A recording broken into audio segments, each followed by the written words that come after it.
my feel-good breakfast show.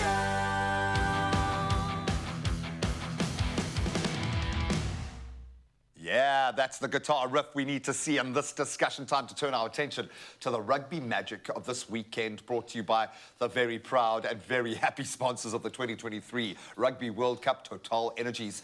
And our very special guest this morning is someone who must be struggling to keep his objectivity at times like this, as sports journalist Abuhile Sabula. Abu, but tough job being a journo at weekends like this, but the best job in the world. So thank you so much for joining us. I'm sure you must be absolutely exhausted.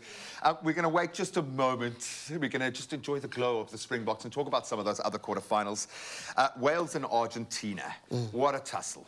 So much passion. Maybe not the cleanest, most beautiful rugby we've seen, but so much fire out there. For those who doubted the Argentinian spirit and commitment to the game and where they kind of fit into the bigger ecosystem, an incredible performance. Yeah, definitely. I actually was one of those who doubted Argentina, you know, coming into this quarterfinal against Wales. I thought, you know, Wales had the upper edge. I thought they played really well.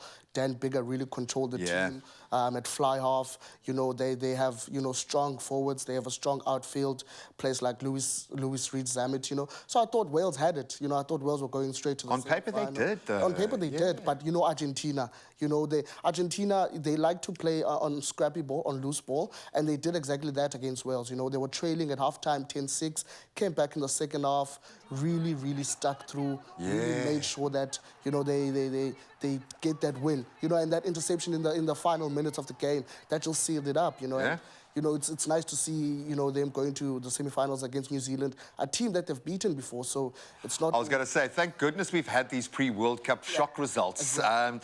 Can they beat this New Zealand, though? A wounded beast New Zealand that came out there and absolutely dominated in their battle. They were just absolutely brilliant. I'm terrified of this All Blacks team now. There was something else.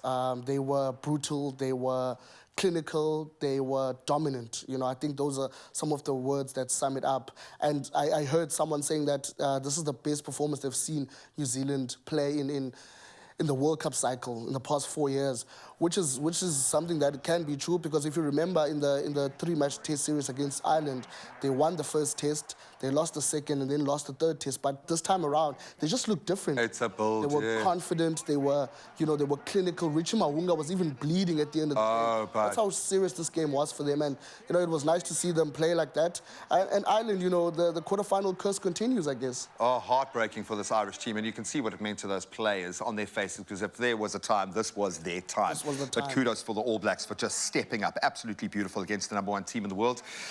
It looked more like a fight, a full combat kind of incredible physical tussle than rugby. England, Fiji, we've seen Fiji beat England before building up to this World Cup, and they earned that victory, and it looked like they were going to earn another one.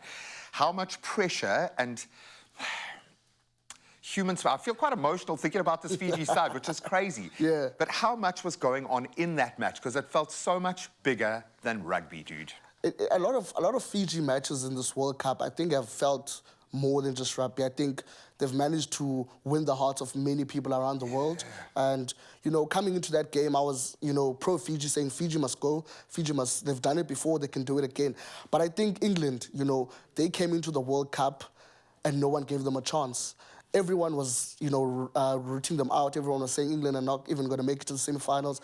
And I think England have played the smartest rugby in this World Cup. Yeah. I think they've played the smartest, most clinical rugby. I think they've, you know, understood the importance of scoreboard pressure, the importance of building up points. And territory, we saw that against Japan in their first game when George Ford was slotting over, you know, the drop kicks. And, you know, that's been very important for them. Obviously, gaining that confidence with Owen Farrell coming back into the team. So they've played the smartest rugby, and now they face the Boks next week in a repeat of 2019's final. The final, and hopefully it'll be a repeat of 2019's final, man.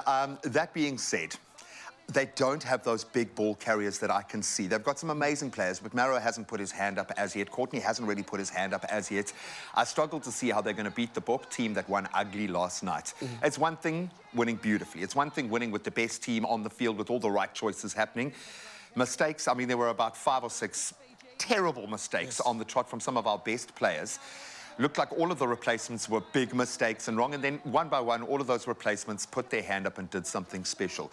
Winning ugly is sometimes what you need to do. If we go back to 1995, where you probably weren't even born yet, but... I wasn't. Yeah, we had a similar experience there. Do we believe in the Springbok side now? More than ever.